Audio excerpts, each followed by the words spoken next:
currently in the oldest neighborhood in Austin, Judges Hill, just blocks away from the University of Texas.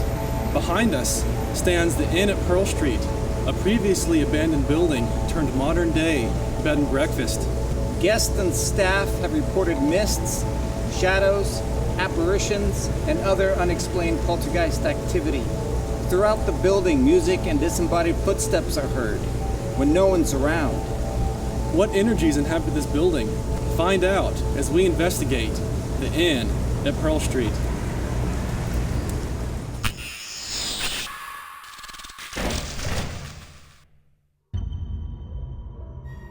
We hail from Austin, Texas, the live music capital of the world. We are not scientists or scholars, but two musicians with a passion for tracking down the paranormal. My name is Mark Morrow. I'm here to find answers to what I cannot explain. My name is Billy Driver, and I've experienced hauntings my entire life. Welcome to Strangetown.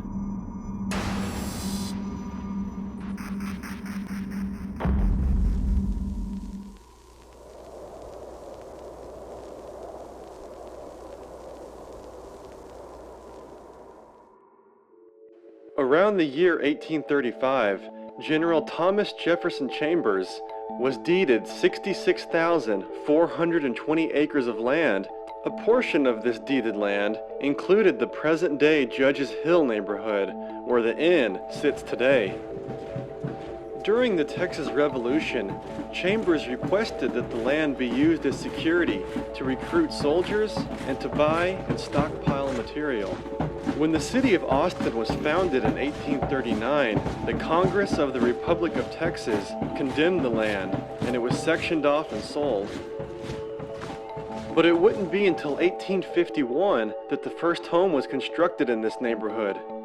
The first official record of the inn can be found in the Austin City Directory of 1914, when it was the private residence of prominent 26th Judicial District Judge Charles A. Wilcox, his wife Stella, and their 5 children. And it wasn't until the early 1980s the house was falling into ruin. In 1993, the home was rescued by Jill Bickford with the help of her parents, Burton and Victoria, and has been lovingly restored to its near-original turn-of-the-century charm. Much heart and soul has gone into the restoration of this home that took nearly 2 years to complete. We meet Jill, who is the owner of Austin's Inn at Pearl Street. I've owned Austin's Inn at Pearl Street since I started the renovation of it in 1994. We had about a 2-year project and opened it up, well, 2-year, maybe 1.5 years, opened it up as a bed and breakfast first and then a boutique hotel in around Christmas time, 1995. My parents, Burton and Victoria Bickford, were very instrumental in helping me with all the renovations, and I just wanted to say thank you, Mom and Dad. In their honor, I've named both of the houses after them, Burton and Victoria, and we're sitting in the Victoria house right now. After the interview, she leads us upstairs, where a ghostly apparition has been seen. We're standing on the second floor hallway of this vintage home. I call it a phenomenon because it's hard for me to believe, and the only reason why I do believe this tale, or whatever you want to call it, is because the 2 men that saw it happen, they came with the plumber, and my plumber just out of the blue one day told me, hey, you know you have spirits, unknowns in your house. I said, no, I never even thought of that. But they said, yes, they keep seeing every night this beautiful lady with long hair and, just like she's like a light, a beam of light, so to speak, with a flowing gown is how they described it. They said they weren't bothered by it, that it was a beautiful being. Anyway, she came from this, and it was an empty room, which is now the Gothic suite, came flowing across the hallway here into the French room with 2 bambinos, two little boys that looked alike or that were the same age, as what I understood from what they were saying. floating in there, and then she'd sit on a rocker and she'd rock these babies. But as time went on, this is when I found out, my mother's a master history teacher, loves history, and I said, well, you know, find out a little bit about this house since I'm renovating. She goes, love to. So she did, and she found out that there were a set of twins that were, I don't know if they were born in this house, but lived in this house with their mother, and had both died. Through research, we uncovered that the Wilcox family did indeed lose a child at only 4 days old. Is Stella still traumatized from this event? Their story collaborated with my mother's and what she found in the history book, so I thought that was very interesting. We meet Jessica, an employee at the inn, who shares a strange tale from a guest. I've had a few experiences, and I've also spoken to or heard stories that different guests have encountered when staying here at Austin Center, Pearl Street.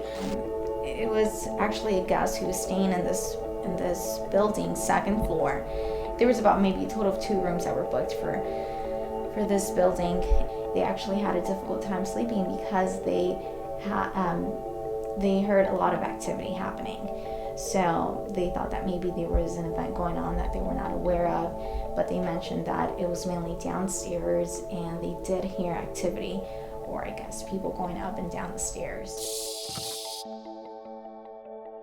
As night falls, we set up 2 DVR cameras to record the entirety of the night.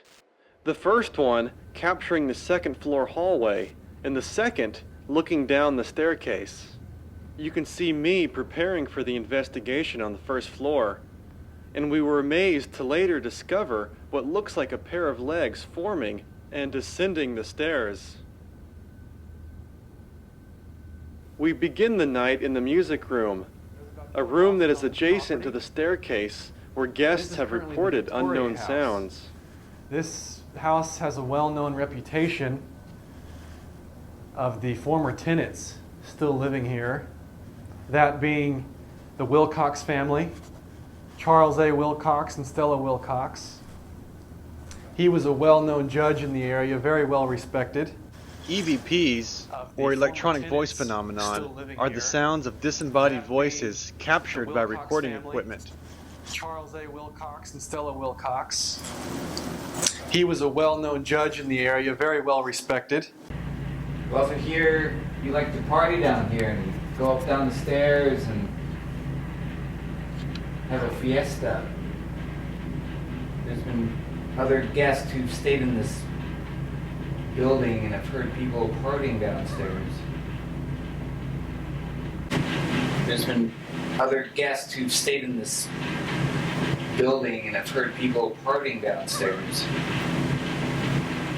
Upon leaving the music room, Billy takes 2 pictures consecutively in the connected dining hall. In the second picture, we notice an unknown mist.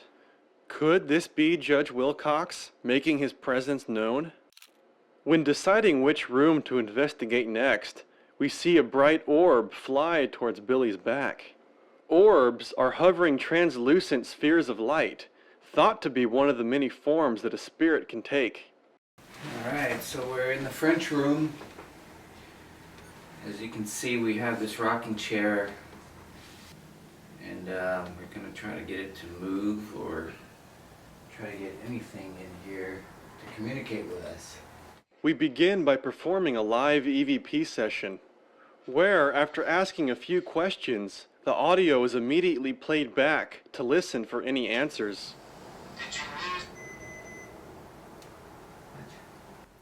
Billy's completely just ran out of batteries.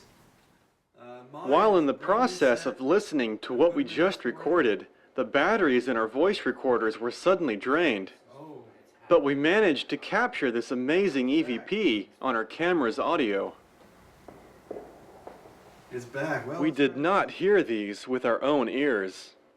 Are these gunshots residual sounds from the Texas Revolution? It's back. Well, it's... We decided to split up. I entered the Gothic suite and prepared for a flashlight session, while Billy remained in the French suite.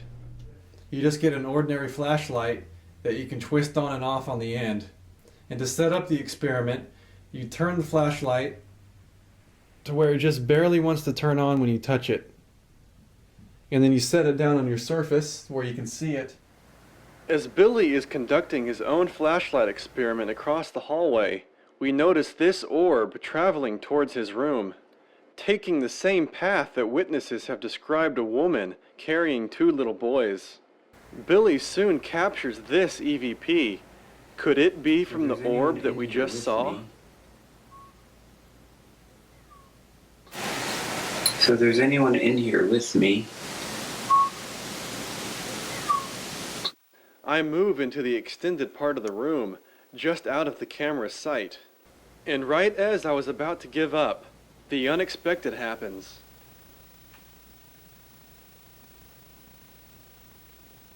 Billy!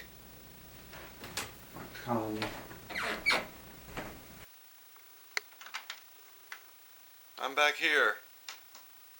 The flashlight started turning on, so I thought I'd tell you. Can you turn it off all the way, please? Good.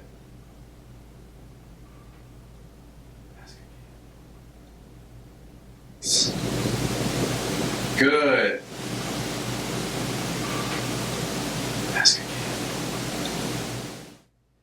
Billy places his flashlight on the nightstand next to mine. She really feels that you helped her out in the reconstructing of this house. She's afraid that you're no longer here, but we'd like to prove her otherwise and give her some evidence That you are here. Is that you? That's good evidence. So you are here, you're acknowledging by turning on the flashlight that there is at least somebody here. Now, on the count of 3, could you turn that off for me? To show that you have the ability to? 1, 2, 3. That's it. pretty impressive. Thank you, that's really impressive. Our night at the Austin Inn at Pearl Street gave us results to conclude that there is indeed an unworldly energy present. Even though we did not find direct evidence of a female entity, this orb brings into question whether Stella is still here. Living here. And was this friendly male spirit we saw and heard on multiple occasions that of Charles A. Wilcox? He was a well-known judge. Are these his legs seen walking down the staircase? And was he the intelligent spirit communicating with us through our flashlights? 3. You be the judge. Until next time, happy haunting. Pretty impressive. Thank